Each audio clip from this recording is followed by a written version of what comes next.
কিন্তু সংস্কার বাদ দিয়ে দেশে নির্বাচন হবে না। তাহলে 2014, 2018 এবং 2024 সালে যেভাবে নির্বাচন হয়েছে, এদেশের মানুষ সেই ধরনের নির্বাচন চায় না। দামি নির্বাচন এবং রাত্রে দিনের ভোট রাত্রে দেব।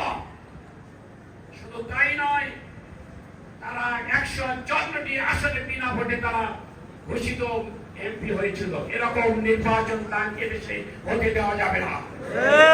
বহু রক্তের বিনিময়ে নতুন করে দেশ স্বাধীন হয়েছে।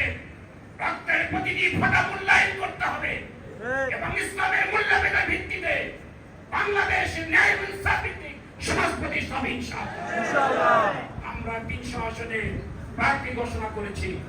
আল্লাহ তাআলার ইচ্ছা, এদেশের আপামর জনসাধারণ, জাতি, ধর্ম, বর্ণ, শ্রেণী, সব শ্রেণীর মানুষ আজকে বাংলাদেশ জামাত ইসলামকে ওয়েলকাম করছে। কি বলেন ঠিক কিনা? আমরা পাড়ায় মহল্লায় সর্বত্র যে, বিশেষ করে খুলনা মহানগরী 2টি আসনে দীর্ঘদিন আমরা প্রার্থী ঘোষণা করিনি।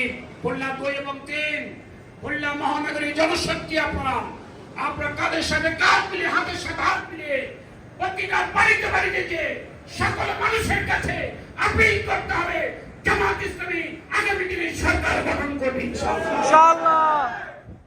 বন্ধু সংগঠন যখন বলছে সরকার গঠন করবে, আমরা বলে দিয়েছি আমরা সরকার গঠন করব ইনশাআল্লাহ। জামাত ইসলামী সেই প্রস্তুতি নিচ্ছে ইনশাআল্লাহ।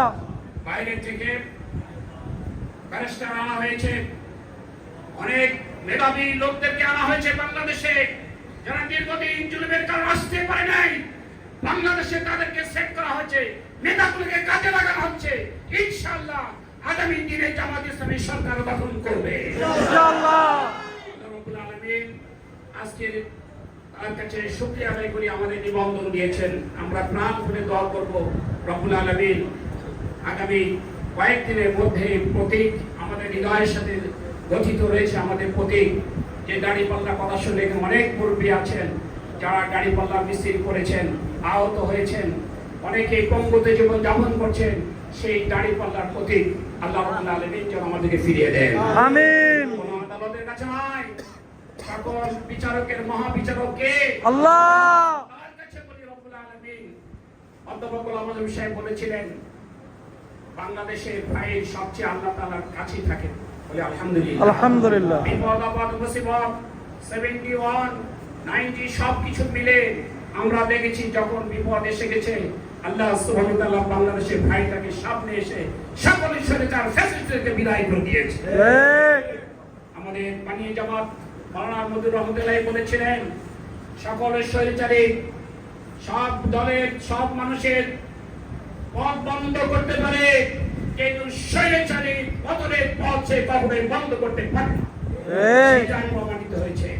মাওলানা মদুর রহমান নিজামী সাহেব বলেছিলেন, আমাদের প্রতিটি ফোঁটা রক্ত বাংলার জমিনে পড়েছে, এই জমিন একদিন ইসলামী আন্দোলনের দুর্গ পরিণত হবে ইনশাআল্লাহ। হয়েছে, হবে ইনশাআল্লাহ। আগামী দিনের স্বপ্ন, আগামী দিনের প্রত্যাশা, ন্যায় এবং ইনসাফ ভিত্তিক সমাজ প্রতিষ্ঠার মধ্যে পূরণ হবে ইনশাআল্লাহ। আল্লাহ তাআলা আমাদেরকে কবুল করুন।